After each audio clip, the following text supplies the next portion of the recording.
So, if you ever wondered what a PULK sleigh was and what it uses for, this is it. I've got everything in this I need to go camping for at least one night. I've got some firewood with me I brought because we're going to go have a little picnic. But so I made this out of a two-person toboggan, made the poles and everything, so let me show you how I did it. So I started with this sled that I picked up at Tractor Supply for 30 bucks. I've seen these for as much as $60 on Amazon. I got looking and found one locally at a Tractor Supply for $30 if I ordered it online and then went by and picked it up. So I did. As you can see, this is made in the USA. It's made in Michigan by Paracon Company. They don't sell stuff directly off their website. I looked into it. You have to order it or buy it from someplace like Amazon or from Tractor Supply. But $30 sled. It came with this rope on it. The next step is to remove the rope and drill holes around it. It had small holes just around the perimeter to about here, and that the rope went through. I drilled those out bigger, and then I added more holes around. I don't know if you can see that very well, but there are molding spots all the way around the perimeter. I ended up drilling out those molding spots all the way around. They were nice and evenly spaced. Now I have holes that I can run my nylon webbing through as tie-downs to tie down all my equipment that's in the sled. So let me show you that.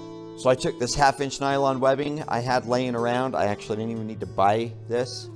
And you just insert it through the hole, pull it around behind,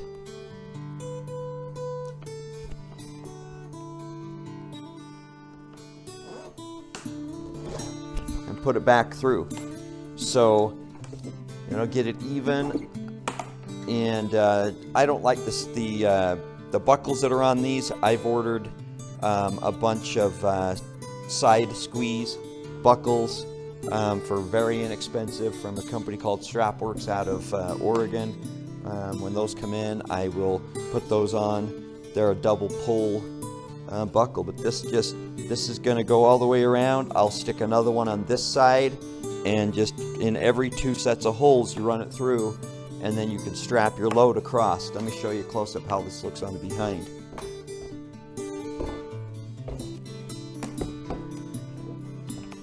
So that's what it looks like in behind. You just ran it through there, and then the strap is just underneath there. As you can see, that's very simple, just runs through there. So I'll run them all the way around, and then you've got to where you can put your load in here and just strap it down nice and tight.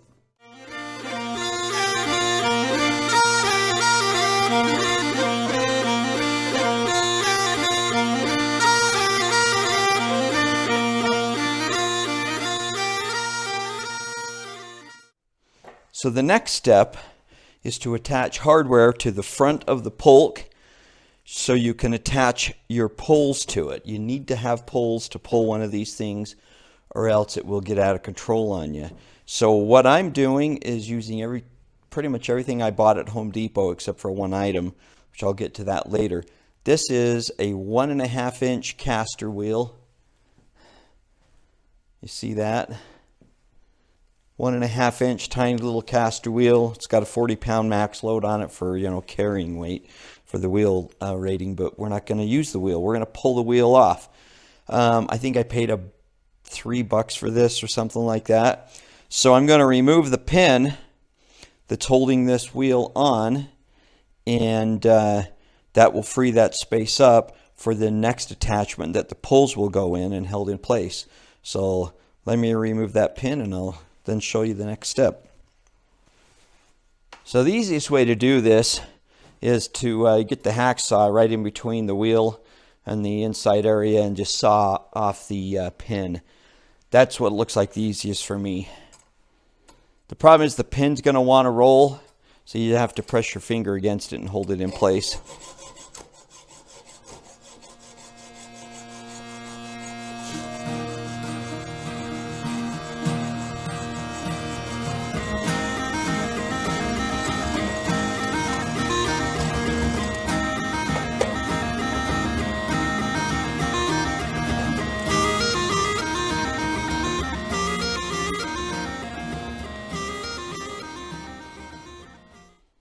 Now the pin comes out, the wheel is out, and we have this piece, which is going to be used to mount the poles to.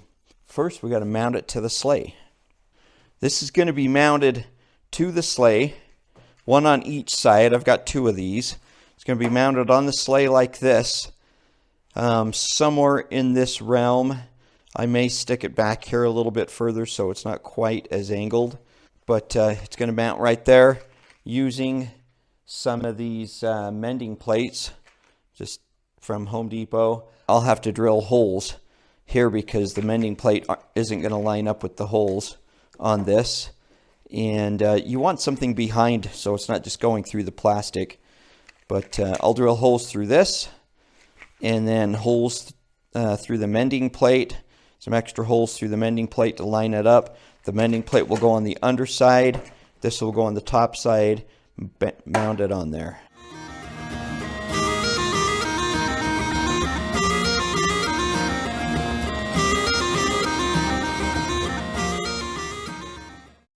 As you can see, I now have both of the brackets mounted on the end of the front end of the PULK. These are the receiving brackets that will receive the poles. The poles will hook in there. I've mounted it on the underside. So let me show you the underside here. You can see how the flat bracket is on the underside there, supporting it. Pretty simple, not hard to do. The next step will be using this, what is called a tie rod end for a go-kart.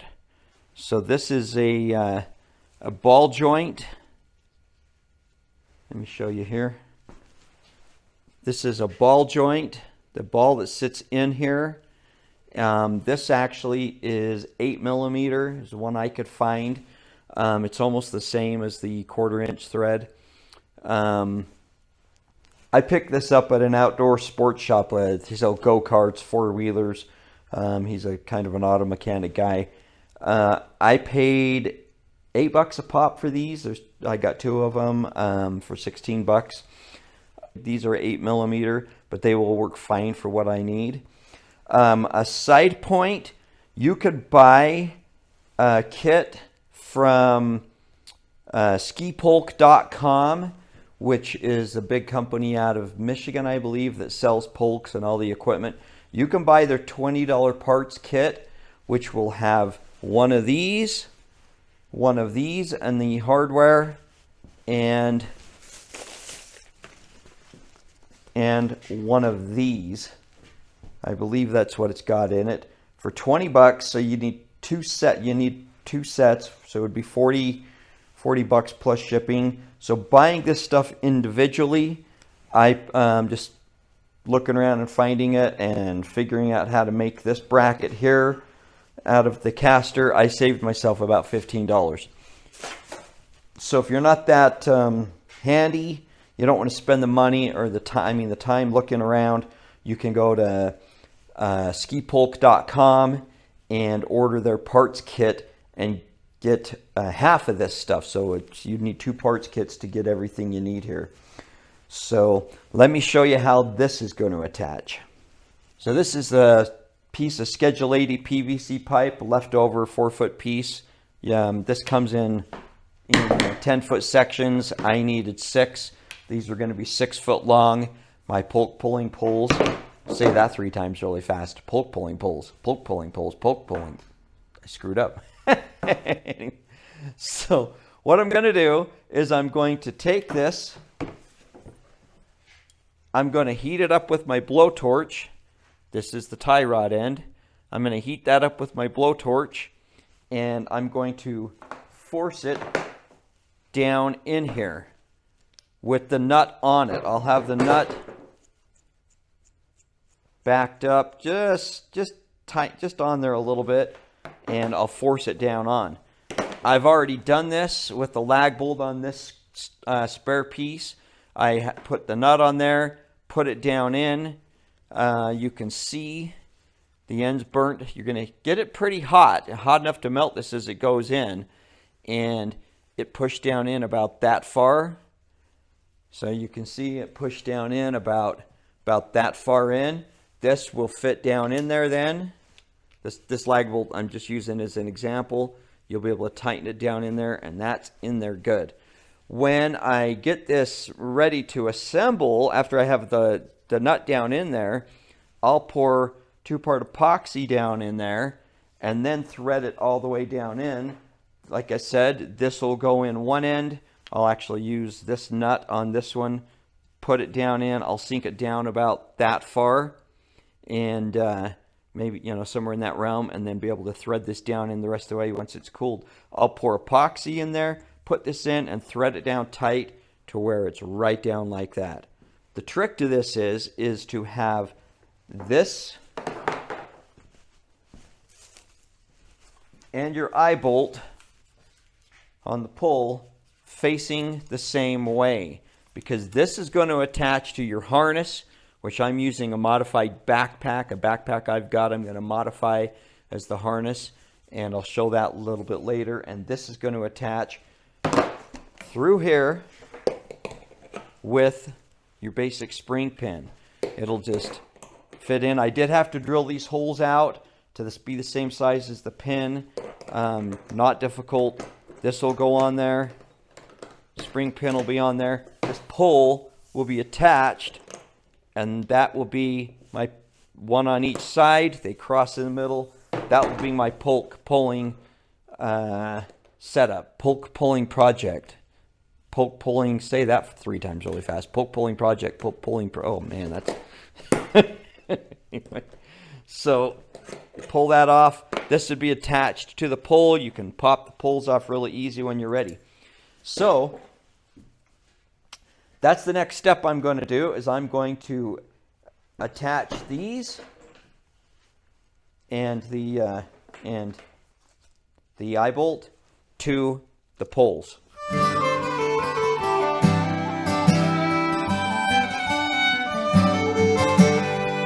I'm a stranger to this country. You know, I actually have some PVC cutters out in my shed. I don't know why I didn't go get those. But, you know, I like doing things the hard way. So that's cut down to 6 feet. I will just smooth that off with my Dremel and in preparation for adding the hardware on it.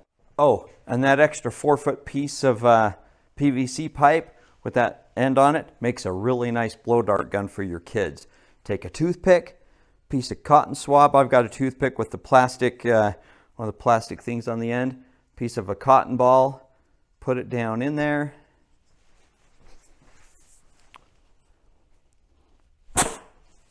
Voila! You have a blow dart gun. Okay, a word of warning doing this. You want to be careful. That's going to get hot. This is going to get hot. You don't want to burn yourself.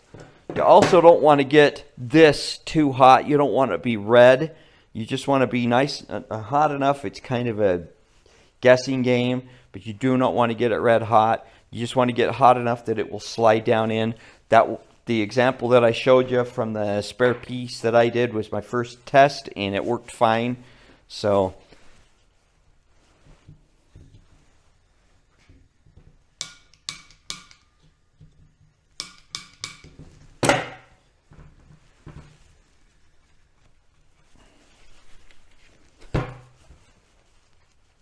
I think it's too cold out here.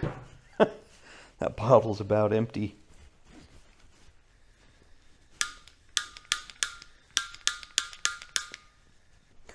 Well, it's too cold out here in my garage for my propane to work.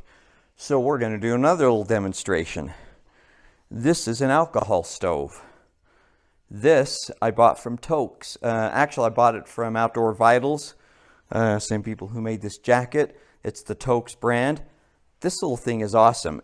It doesn't take any time at all to prime. It stokes up really quick. I'll put a couple fluid ounces in there. That's about 1.5 ounces. And I'm going to use that to heat up these bolts. Be careful doing this. So let's see how, watch this. That's going. You probably can't see the flame. Now you can see it. And look at how fast that thing has primed. It might take just a minute for it to finish spouting up the flame, but it's pretty quick. I got another one that I bought online, and it takes 5 minutes to prime. I paid more for it than I paid for this. So I bought this from Outdoor Vitals for, I think it was 35 bucks. Absolutely great for what it is. If you don't know about alcohol stoves, they're a perfect backpacking, lightweight backpacking stove, and the fuel will burn even in sub-zero temperatures. I have a white gas stove also. I guess I could have grabbed that, but this was easier to get to. So I don't know if this is going to get this hot enough or not. It should. I mean, it'll boil water in about 5 minutes.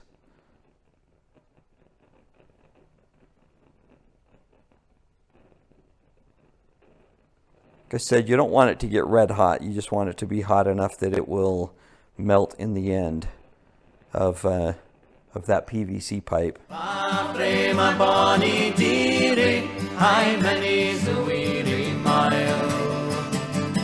The alcohol stoves are pretty cool. The alcohol's actually boiling in there. The only way to put this out is to put a lid on it to smother it. Say that I am guilty, the last is to beguile, but I will prove them lying folk, and you'll come along with me and be my leesome lassie on the plains of America. He might have gone to Nancy while vibes in yonder hill, and likewise unto Betsy, she's a lass. Like I said, you want to really be careful doing this. She's my heart's delight.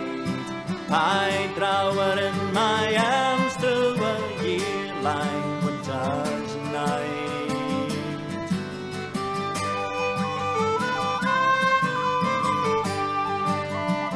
Just got it hot enough that I can work that down in there.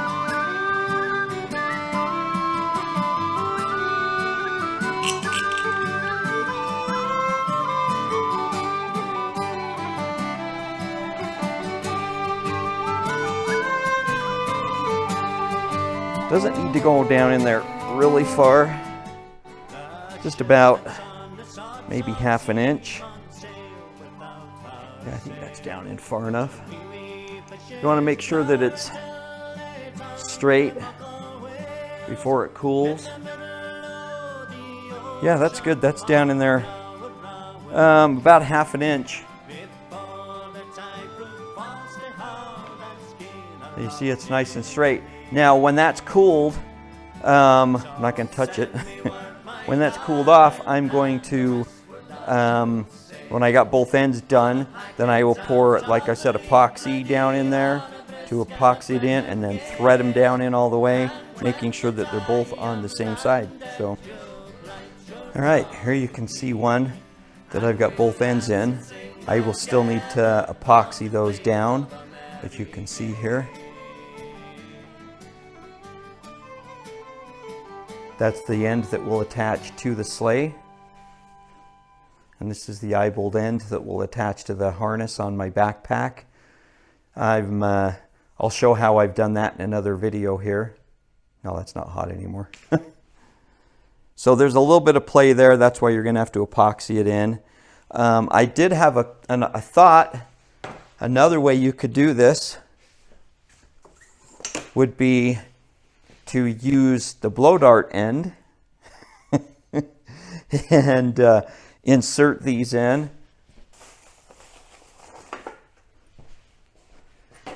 Insert it down in as far as you want it to go, like that. The eye bolt could go down quite a ways, and then flatten this, heat this up, and flatten it down in a vise.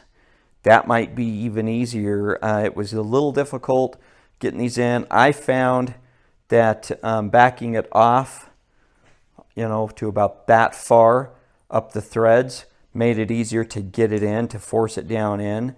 But my afterthought was, well, you know, flatten that out, put it in, heat it up, flatten it down in a vise to where that's just nice and compressed around there. Wouldn't matter if you had a flat end on that, on one side or the other. You'd still have to do the other side, like, you know, because there's only one of these, unless you wanted to put a fitting on there. But that was just a thought. So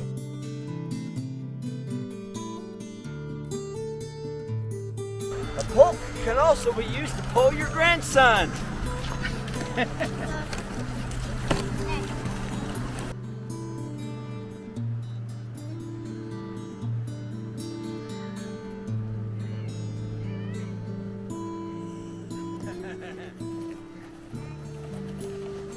Yeehaw!